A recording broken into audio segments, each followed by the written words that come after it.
आपके फॉलोअर्स में रवीना टंडन भी है एक, तो जब आप आए कितनी मुस्कुराहट आई खान साहब आपके। यही सब चीजों को देखते हुए कई लोगों ने धमकी भी दिया था वहां पर। अच्छा। और उसके बाद बम चला दिए और 7-8 बम चला दिए और कुछ ब्लास्ट हुआ। एक बेचारा नया नया लड़का आया था एडमिशन लेने के लिए, उसकी स्कूटी उड़ा दिया। वो आया था, कहा कि सर हम तो पढ़ने आए थे, हमारा स्कूटी उड़ गया। हमारी ऑफिस उड़ा दिए सब। एक तो पास में आके गिरा और नहीं फटा वो।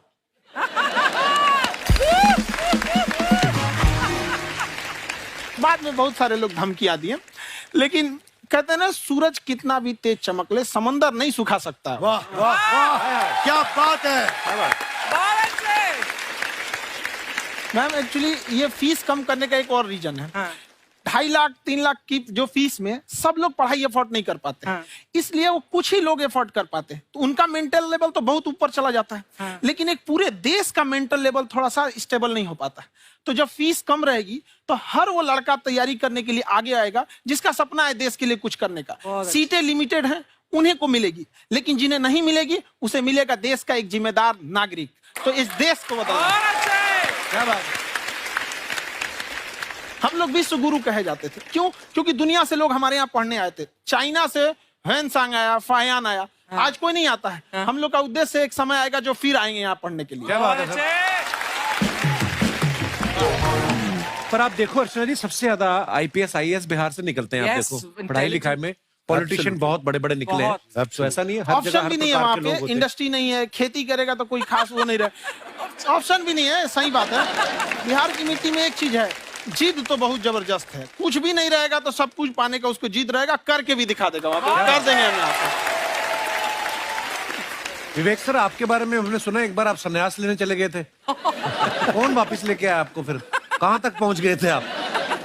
नहीं, मैं एमबीए की पढ़ाई के बाद मैं ये सोचा था कि अपना जीवन भगवान की सेवा में समर्पित कर दूं। अच्छा जी। बहुत साल मैं वृंदावन में रहा था और गुरुकुल में रहा था। अच्छा। और वहाँ सेवा करना, बहुत अच्छी शिक्षा मिली। मैं बोलता हूँ मेरी असली एमबीए वही थी, मोस्ट ब्यूटीफुल एसोसिएशन। वाह। और मैं वहाँ भगवत गीता पढ़ी, जहाँ मुझे गीता से लगाव हुआ। तो मेरे गुरुजी का आदेश था कि आप भगवत गीता को बिजनेस मैनेजमेंट के साथ जोड़ के देश दुनिया में बताओ। मेरे को लगा बड़ा मुश्किल काम है। मैंने बाद में देखा कि डॉक्टर स्टीफन कॉवी, जिनकी किताब है 7 habits of highly effective people, आप सबने पढ़ी होगी, उन्होंने बोला मैंने 7 हैबिट भगवत गीता से लिए। और हमारे देश के लोग ऐसे हैं जो मेरी किताब पढ़ते हैं, जो कि 3.5 मिलियन कॉपीज बिक चुकी हैं, और भारत में भगवत गीता नहीं पढ़ते। तो मुझे लगा कि मैं गीता विद मैनेजमेंट के ऊपर आकर के बातचीत करूं। मुझे लगा बहुत कठिन होगा, पर मेरे गुरुजी का आदेश था कि कठिनाई आपको तभी तक दिखेगी जब कठिनाई को देखोगे। तो एक छोटा उन्होंने मुझे बताया, पूछा कि इस कमरे में लाल रंग कितनी जगह है, देखो आप भी एक बार जरा देख के बताओ। 7-8 जगह लाल रंग दिख रहा है यहाँ पे आपको? 1 ये 2, वो लाल रंग टी शर्ट पे 3 4 5, ये लाल हो गया 6, उधर लाल हो गया 7, एप्पल लाल, बिल्कुल ठीक 7।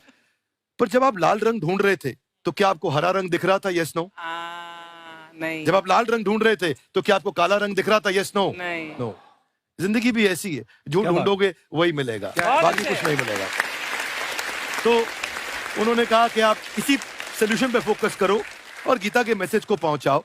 तो मैं बिजनेस मैनेजमेंट के प्रोग्राम्स कॉर्पोरेट्स में करने शुरू किए, क्योंकि गीता पहला मोटिवेशनल सेमिनार जो पृथ्वी के इतिहास में कपिल जी हुआ, वो कृष्ण ने दिया था। पहले मोटिवेशनल स्पीकर इस पृथ्वी के इतिहास के कृष्ण थे, जिन्होंने अर्जुन को रणभूमि में मोटिवेट किया था। बड़ी पेशेंस कृष्ण ने अपने लीडरशिप क्वालिटी से दिखाई। वो मुझसे मुझे बड़ा इंस्पायर किया, वो चर्चा ने इंस्पायर किया, और डिस्कशन ने इंस्पायर किया। तो उस डिस्कशन को मैं आज भी लेके चलता हूं अपने साथ।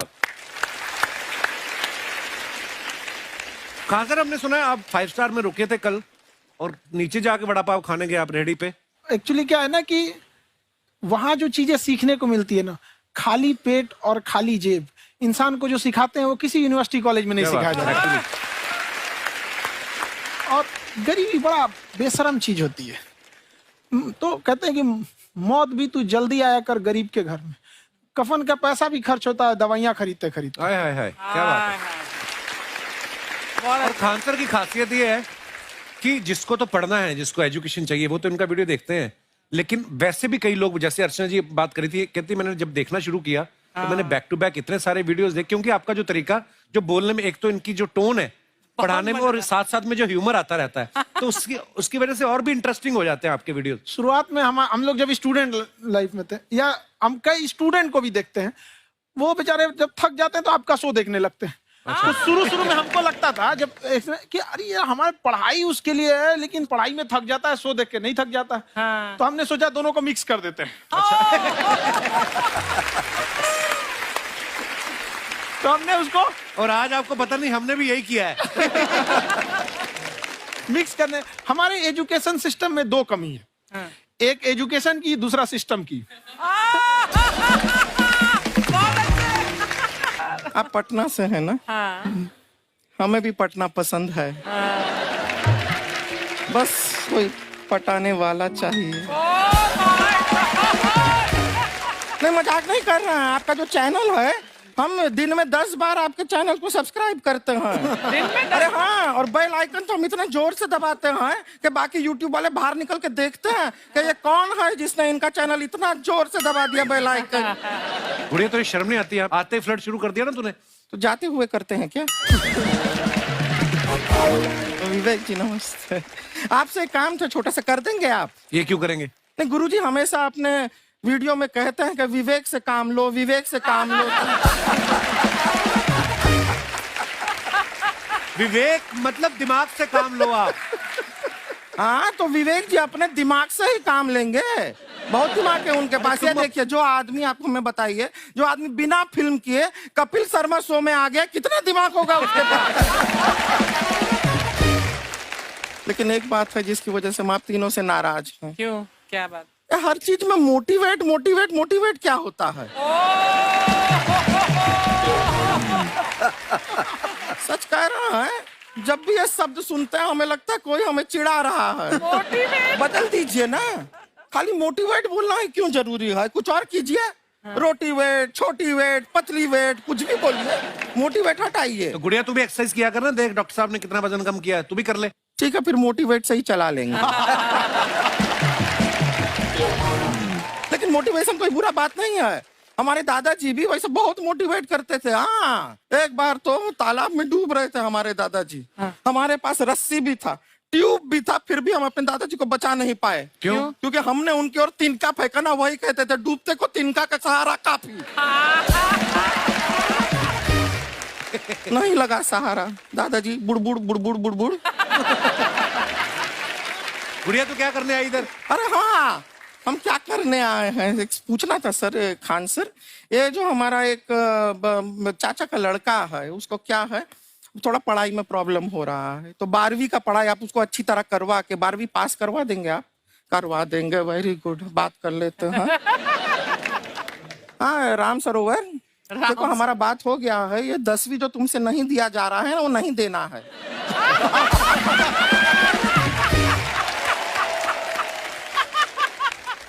टेंशन नहीं है, 10वीं का खान सर से बात हुआ, ये सीधा 12वीं पढ़ा के पास कर देंगे। अरे ऐसे नहीं होता, पहले 10वीं पास करनी पड़ेगी, फिर 12वीं होगी ना। ऐसा कोई जरूरी नहीं है ये सीक्वेंस। क्यों? हमारे मौसा जी थे, हाँ। उनसे ना 10वीं हुई ना 12वीं हुई। अभी 3 दिन पहले सीधा उनकी 13वीं हुई। एक्चुअली क्या है, पढ़ाई लिखाई का हमको बहुत ज्यादा नॉलेज है नहीं। गांव में पढ़े हैं ना सर। स्कूल कहाँ होते थे अर्चना जी? गांव में स्कूल नहीं था, पेड़ के नीचे पढ़ते थे हम। यहाँ तक कि हमारे पास ब्लैक बोर्ड भी नहीं था। हमारे मोहल्ले की जो भैंसिया थी उसको खड़ा करके टीचर उसके ऊपर लिख के पढ़ाती थी। मजाक नहीं कर रहे हैं। और आप तो समझ रहे हैं, अभी ब्लैक बोर्ड की एक अटैच डस्टर था बैक बोर्ड का, समझ रहे हैं? ऐसा वो पीछे से आता था, लिखा हुआ मिटाता था और चला जाता था। ये तो कुछ भी नहीं है। एक बार क्या हुआ, हमारा स्कूल शुरू हुआ, शुरू होते ही 2 महीने के लिए छुट्टियां हो गई। क्यों? ब्लैक बोर्ड ने बछड़ा दिया था ना।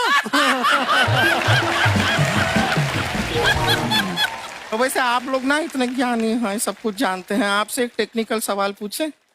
एक बार ना 4 दोस्त थे, 4 दोस्त, साम दाम दंड भेद। वो डिसाइड करते हैं कि चलो एक गेम खेलते हैं, तो टीम्स बनाते हैं। तो साम दाम ने एक टीम बनाया। इस पे भेद को बहुत गुस्सा आया। पता है क्यों? क्यों? क्योंकि भेद को दंड मिलाना।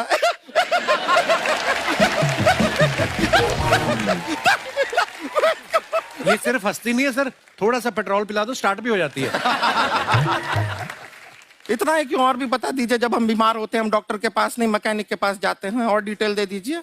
ऐसा कुछ नहीं है सर, ये बोलते हैं खाली। लेकिन अभी एक रिक्वेस्ट था सर, हमारा एक भाई है, पुरुषोत्तम नाम है उसका, वो गांव से आया हुआ है, आप लोग थोड़ा उससे सब बातचीत करेंगे, थोड़ा उसको प्रोत्साहन देंगे। और शर्मा जी आपसे भी एक रिक्वेस्ट था, आपसे हमने कभी कुछ मांगा नहीं है, पुरुषोत्तम आएगा ना, एक बार बस उससे कह दीजिएगा, पुरुषोत्तम तुम कितने हैंडसम हो। मैंने देखा ही नहीं अभी तक हाँ तो देख के बस बोल दीजिएगा तुम ठीक है। कितने हैंडसम हो, ऐसा बोल दीजिएगा प्लीज। ठीक है। हम बुला लेते हैं पुरुषोत्तम।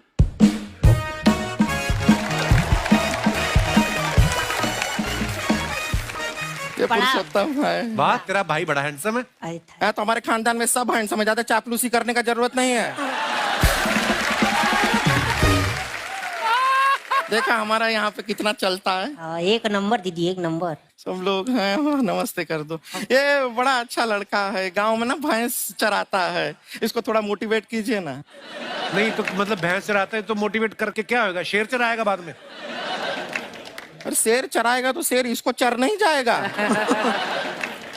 नहीं नहीं, ऐसे हम खाली कह रहे हैं, तुम्हारा चेहरा थोड़ा बकरी जैसा है ना, तो वैसे ये सब बड़े बड़े लोग हैं, इनको बताओ कहा क्या बनना चाहते हो जीवन में आगे। HR। HR, अरे वाह, देखे कोई बड़ा कंपनी में ह्यूमन रिसोर्स का काम करेगा ये। अरे HR मतलब दीदी Hrithik Roshan, tiny tin tin tiny tin tin. ना जूता पहनने का काम किया करो, जूता खाने का नहीं। काम किया है, कुछ बड़ा किया है लाइफ में। किया ना दीदी, एक बकरी के बच्चे को बड़ा किया है। तो क्या जिराफ बना दिया बकरी के बच्चे को? अरे कुछ अलग किया है। हाँ दीदी, अलग किया है। वही बकरी का बच्चा भैंस का दूध पीने जा रहा है, तो हमने उसको अलग किया है। इससे नहीं होगा, मैं रहने दो, इधर आओ। ये देखो इतना बड़ा बड़ा लोग बैठा है, इनके सामने ऐसा बातें करोगे, इनसे मिलो इनसे मिलो। विवेक जी तो कितना मार्केट के बारे में भी जानते हैं, मार्केट का कोई सवाल पूछो इनसे। सर परसों जो है मार्केट में हमारी साइकिल गायब हो गई, आपने देखा है क्या? हमारी साइकिल गायब हुई ना, हाँ। इसलिए दिमाग से पैदल हो तुम, पैदल समझते हो। हाँ चलोगे 20 कदम चलोगे? हाँ। हाँ घूमो जरा, अभी 20 कदम चल के दिखाओ। निकला।